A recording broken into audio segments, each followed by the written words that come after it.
Luzon, Visayas, kag Mindanao to abroad, sa subong nga gabi sa atong live session. Magahisgot lamang gihapon kita sang gito nga ginaingon.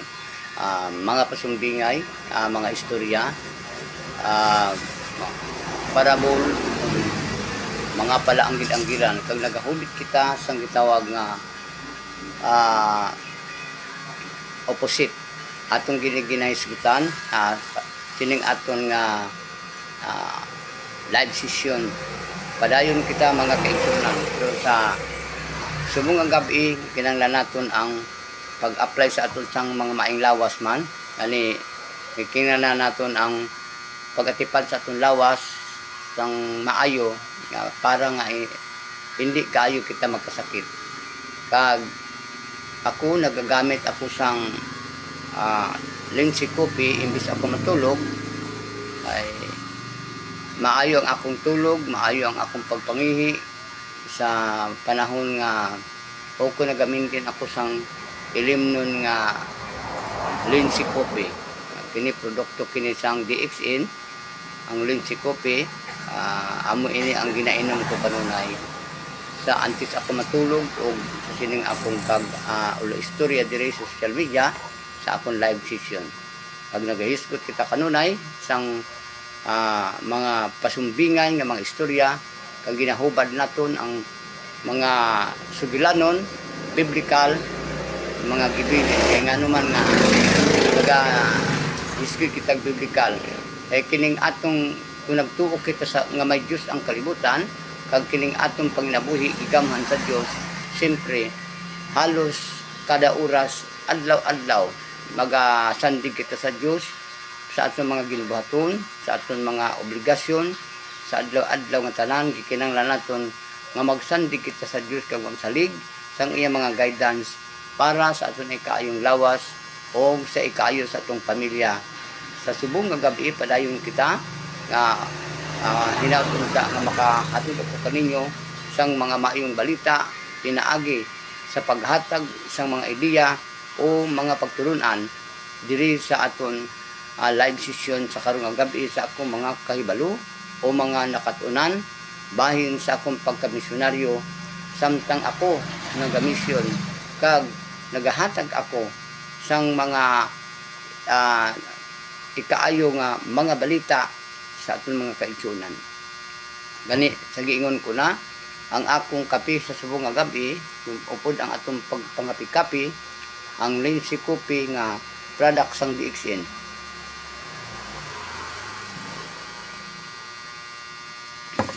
Para kinigi andaman ako kanunay nga hinaot punta nagampo kita nga tagaan kita kanunay og maing lawas pinaagi sa pag-atipan naton sa atong lawas sa aton nga pinaagi sining aton nga pagmatgon o pagbantay kanunay nga ang aton lawas makadrive kita sang insakto, giyahin kita sang insakto para sa ikayong lawas sa matag adlaw-adlaw nga tanan. Gay namang makaigsuunan ko, diskutan naton ang giingon sa usa ka tigulang matud pa niya sa istorya nga balikom ko ang iya gisiling nagapakita nga nagatago nga nagapakita nagapakita nga nagatago. Isa siya sang makahuluganon kag silibton nga mga sugilanon sa tigulang mga kaigsunan. Busa kining istorya karon nga ang ginsuguran among katapusan, the first and the last, the beginning of the end, maura gihapon ang ato ginaistoryan mga kaigsunan. Kay kining aton nga pagsabot-sabot o pag-istorya diri sa akong live session nga makadulong ako kaninyo og mga maing balita kining akong mga istorya. Nagasandig kita sa o nagahisgot kita biblical, hindi buot silingon nga usa ako ka pastor, usa ako ka magbabasa sa Bible. Hindi ako magbabasa sa Bible, naminaw lang ako sa mga magbabasa sa Bible. Kag dili wala kita maghisgot og relihiyon mga igsoon. Kay kung tan-aw naton kag aton tun-an ang biblical o kung ang Bible wala kana siya reliyon. Kay ang Biblia ara sa tanang reliyon. Sa nagkalain-lain nga reliyon ara ang balaan nga kasulatan. Busa wala kita magbasi og relihiyon kundi naghisgot lamang kita sa mga sugilanon biblikal sa mga tao nga diin na nagahatag sa mga nagabilin sa mga pagtulunan sa atong kalibutan, katulad sa mga kapunungan nga mga nanglabay sa panahon ni Abraham, Isaac, ni Jacob, ni Jose, Moises, Juan Bautista, Jesus Christ. Sa nadumduman ko lang nga mga tao nga anaa sa balaang kasulatan nga sila mismo ang ilang mga kasaysayan mao'y gihimong pagtulunan o ehemplo sa mga katawhan. Sa suliton ko, ang balaan kasulatan biblikal walay relihiyon, kay ang balaan kasulatan walay reliyon, kay ara siya sa tanang reliyon. Katulad sang aton gobyerno, ang atong gobyerno wala relihiyon. Kung imo siyang tanawon, ang gobyerno wala relihiyon ang gobyerno. Kaya nga namang wala relihiyon ang gobyerno, kay ang nagtrabaho sa atong gobyerno iba-iba og mga religious, iba-iba og mga relihiyon gisudlan, pero sa gobyerno nagtrabaho. Kay kumuingon ta nga may relihiyon ang gobyerno, sa aton pa usa ra gyud ka relihiyon ang ara sa gobyerno. Ang magdumana sa gobyerno relihiyon, mauna mga igsoon nga walay relihiyon ang gobyerno, kundi ang mga tao lang sa gobyerno, ang mga tao nga ara nagapamahala sa atong mga opisina, sa atong gobyerno, gikan sa barangay, mga congressman, sa kongreso, sa senado, atong presidente, mga barangay official o mga city official, province official, probinsya, mga opisyalis sa probinsya, ang ara sa opisina nagkalain-lain kanang ilang relihiyon, mga kaisunan. Dili lang kay usa ka relihiyon ang nagtrabaho sa gobyerno, kundi lain-lain ang relihiyon, ang mga tao nga ara nagatrabaho sa atong gobyerno. Mao kana ang tinuod, mga kaigsunan.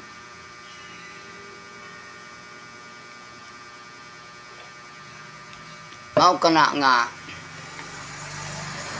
waay relihiyon ang gobyerno. Gani kitang mga tao nga kitang mga Pilipino angay naton makatunan ug mahibal-an ang balaod sa Dios ug balaod sa gobyerno.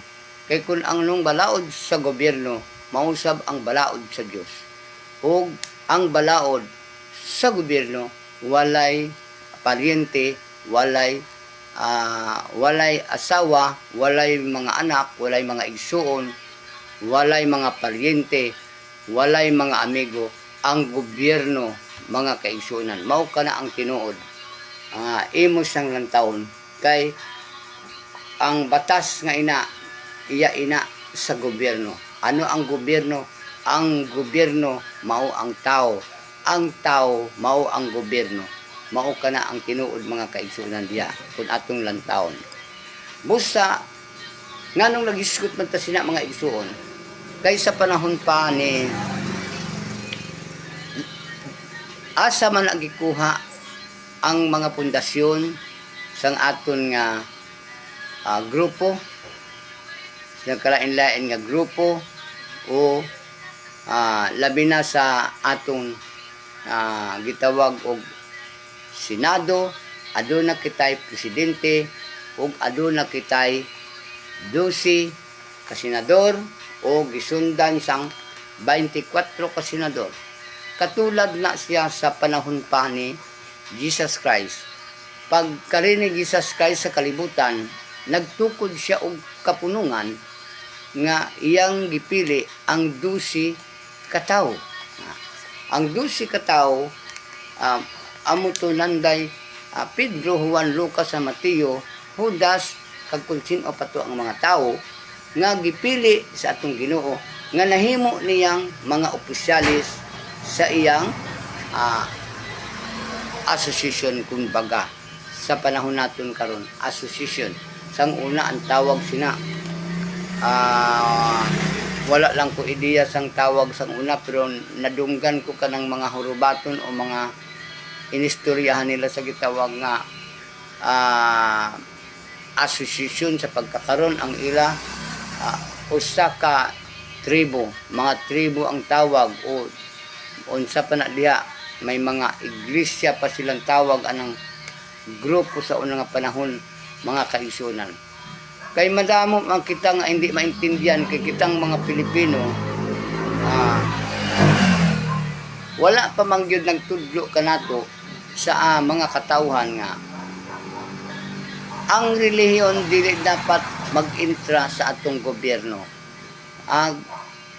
Kay ang relihiyon usa siya ka ang iya sina nga bilang trabaho amo ang pagtudlo lamang sa mga tawo kag paghatag og mga pagtulunan, ehemplo sa mga gibuhat sa atong Ginoo sa unang panahon nga giila nato karon nga ara sa Bible sa Old Testament gag ara sa New Testament.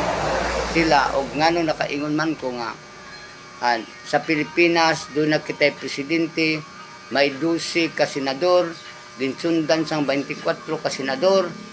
Amo man ina ang pattern sa panahon pa sa atong Ginoo, nakuhaan og pattern didto sa panahon pa sa atong Ginoo, ang 12 ka senador ug ang 24 ka senador ang gikuhaan ana base o adtong panahon pa sa atong Ginoo nga nagpili siya sang 12 ka apostoles ginsundan sang 24 ka luhaan. Ang tawag ana ang sang unang panahon ang iyang apostoles mautong 12 ka tawo o nagpili na usab siya og 24 ka tawo mautong gitawag ikaduhang kaluhaan. Mauto ang asosasyon o kung baga sa aton pakaron moderno na association. Pero sang una nga panahon dili ko kadungog og association kundi usa siya ka tribo, mga tribo sa unang pa mga panahon ang tawag sang mga grupo nga ginatukod kay sang unang panahon wala pa may balaod, mga kaigsunan. Kay ang balaod hindi naman kita kabalo kung ano nga bulan ug ano nga tuig gintukod ang balaod diri sa duta, labi na diri sa atong nasud nga Pilipinas. Mao kini nga kitang mga Pilipino wala kita kahibalo sa mga batas nga dapat naton tuliron ning atud nasud ka Pilipinas. Kay wala man kita tudloi kung unsa igo na lang kita mamati sa mga ordinansa, sa mga order apan ang tawag ng gobyerno wala kita tudloi, mga kaigsunan. Wala pa kita kadungog ana kay ang kahibalo ana ang mga abogado lamang, ang mga tao lamang, mga alamon, mao lamang gyud na kahibalo sa gitawag mga batas o sa atong nasod nga Pilipinas, mga kaigsunan. Ngano na kaingon man ko diha? Kay ang giingon dira Alpha and Omega ang ginsuguran amo ang katapusan. Nganong nakaingon man ko ang ginsuguran mao ang katapusan? Kay ang gihimo sa atong Ginoo mausab ang ginahimo nato diri sa atong nasod nga kaanggid-anggid lamang. Ngano man kay ang mga ginabuhat ng mga kasuguan diri sa atong nasod tibuok kalibutan mauusab ang mga kasuguan nga gipapanaog sa atong Ginoo og nagakatabo lamang ang away-away, ang mga panaglalis tungod man usab sa mga tao nga malapason sa balaod. nagakatabo lamang nga uso ang kamatay, uso ang mga kalamidad tungod man sa aton mga ginabuhat nga kita nga mga tao mauman ang hinungdan kung ngano nga silutan o kastiguhon o parusahan ang kalibutan tungod man sang aton mga binuhatan. Busa kitang mga tao nga mga matarong, madamay kita sa mga dautan nga ginahimo kay pag-abot sa panahon nga kung ang kalibutan, kung ang Diyos basuko na, hugasan niya ang kalibutan, moabot na ang mga katalagman. Gani pag-abot sa mga katalagman ug kining atong nasud nga diri sa kalibutan ug ang nasud kang Pilipinas, mao kini ang gilarawan nga ari sa aton ang palaabuton nga kaharian sa Dios. Ari sa aton sa Pilipinas ang kaharian sa Dios. Mao kini ang gitan-aw naton nga ang atong Ginoo samtang gipangutana siya sa didto sa mga panahon pa ni Jesus Christ, ikaw kuno ang hari, ang sabat ni Kristo, ikaw ang naghambal.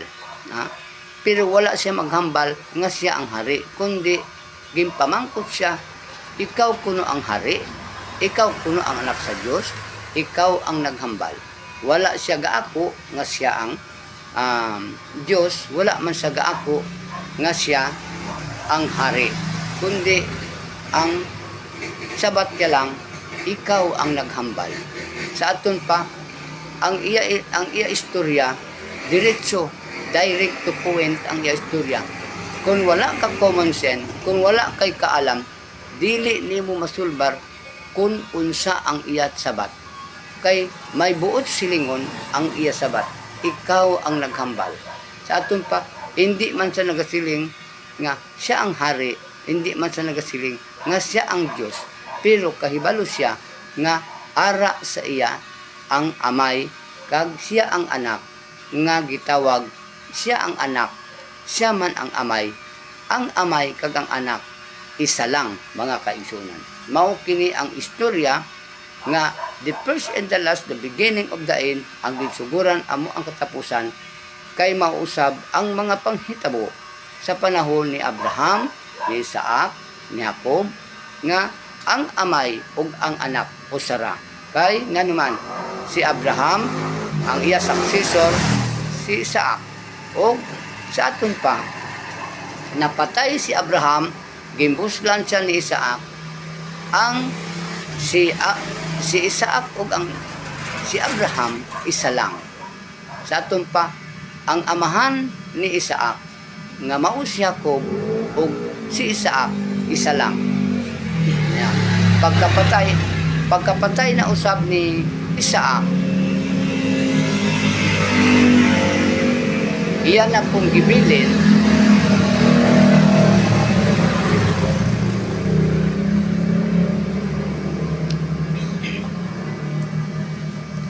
pagkapatay na po ni Isaac, panahon, nag-abot na ang panahon nga hapit na madula si Isaac, gibili naman niya sa iyang successor amo si Jacob. Si Isaac ug si Jacob, kung imong tan-awon, siya ang amay, si Isaac anak niya si Jacob.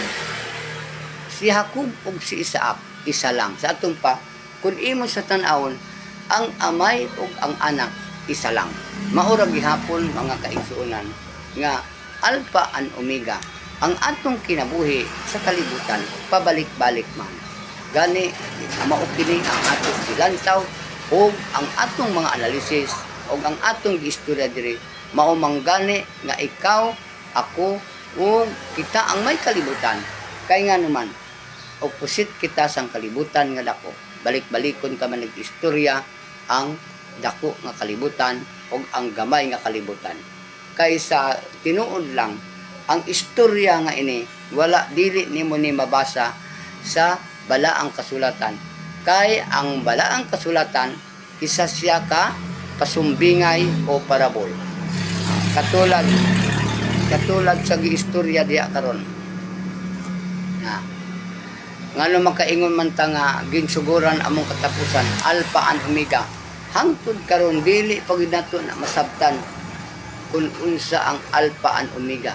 Bisag ako gani maglisod ako sa pag-istikar kung unsa ang alpha and omega, kay ang makatug-an sina kag ang makasugid lang sang alpha and omega kadtong tawo nga giidiktahan sa espiritu, gigiyahan sa espiritu, siya lang ang makatug-an sa gitawag alpha and omega. Kining aton istorya dire usa lamang kini ka-analysis, usa lamang kini katalaan kung paano naton amaton tunan ang gitawag ang ginsuguran amo ang katapusan alpha and omega. Kay may connection kini siya sa gitawag nga kung ikaw nataw ka sa buho, mapauli kita sa buho. Nga naman, nataw kita sa buho gikan sa atong inahan og mamatay ang tao, mupauli sa buho. Asa man sa nga buho, kay tungod mamatay na siya, ilubong siya sa buho. Maunang giingon, alpha and omega, mga kaigsunan. Isa na siya sang istorya sang gitawag alpha and omega, ang ginsuguran among katapusan. Pero mapareho ba sila? Hindi. Kay sa aton pagsugod usa kita kabatanon og sa aton pagpauli sa buho usa na kita katigulang. Busa kay kining aton lawas matiguang pero ang ato espiritu wala gatigulang, mga kaigsunan. Naabay tigulang espiritu? Makita ba nimong espiritu? Hindi. Mauna mga igsuon nga bisan nag-edad pa kag 200 o 300 ang imong edad, ang imong una-huna wala na katigulang, maura na gihapon, batan-on ra gihapon, ang ato lang lawas mao ang katigulang. Kay maumang gani ang ginsuguran among katapusan alpha and omega, kay kita nga tao gikan kita sa buho, mupauli kita sa buho. Na amo na sa ang giingon. Katulad sang giingon ko kanunay nga ang adlaw musubang siya sa kabuntagon nagapula og sa iyang pagtunod usab, sa iyang pagtunod gapula gihapon siya sa aton pa, pero matunod na siya. Mao kana siya ang atong istorya og balita diri og ginasugilanon para nga ato kining gilantaw ang atong pagkatao ug ang atong sitwasyon subong nga angay kitang magbantay, angay kitang magdrive sa atong kaugalingon ug pangayoon ta sa Dios nga padayon ang atong pagkinabuhi. Kay giingon ko na walay laing nagapangayo og katalagman sa kalibutan ang tao ra. Kay ang Dios dili niya gusto nga ang tao og ang kalibutan maguba. Dili sa gusto nga ang taong ang kalibutan maguba, kundi ang tao ray nangayo nga maguba ang iyang kalibutan. Dili ang kalibutan nga dako, kundi ang tao nga may kalibutan, siya lang ang tao ray nangayo sa iyang kamatayon. Mao kana mga igsoon nga sa pagkamatay sa tao, do ka klase ang pagkamatay sa tao. Hukman ka nga matarong ug hukman ka nga dautan. Nganuman kay namatay siya sa iyang pagkadautan ug namatay siya sa iyang pagkamatarong. Nan mga kaigsunan, amo na nga ang mga tawo dunay mga dalagko nga obligasyon katulad silang mga taong mga maalamon, katulad ni Dr. Rizal, namatay siya nga matarong. Namatay siya nga nagbato sa kalibutan. Katulad katulad kay Ginoong Jesucristo, namatay siya sa matarong, wa siya mamatay sa dautan. Mao kana mga igsoon. Kani sa sitwasyon ta diri sa Pilipinas, itang mga Pilipino nga uso karon ang kamatay bisag diin na lang tungod nga gipangayo sa tao, tungod usab nga wala kita magbantay. Mao kana mga kaigsunan ko nga kita magbantay sa aton mga kaugalingon. Kay kung kita pangayoon nato sa Dios ang matarong, kay aron kita nga tao matarong. Daghang salamat. Luzon, Visayas kag Mindanao to abroad. Kung sa diin man makadto ang akong tingog og mga balita o advice sa akong mga igsunan, makahatag ako kaninyo og mga maayong paino-ino ug mga analysis nga dapat naton matun-an kung unsa man ang akong sugulanon. Mayong gabi sa tanan.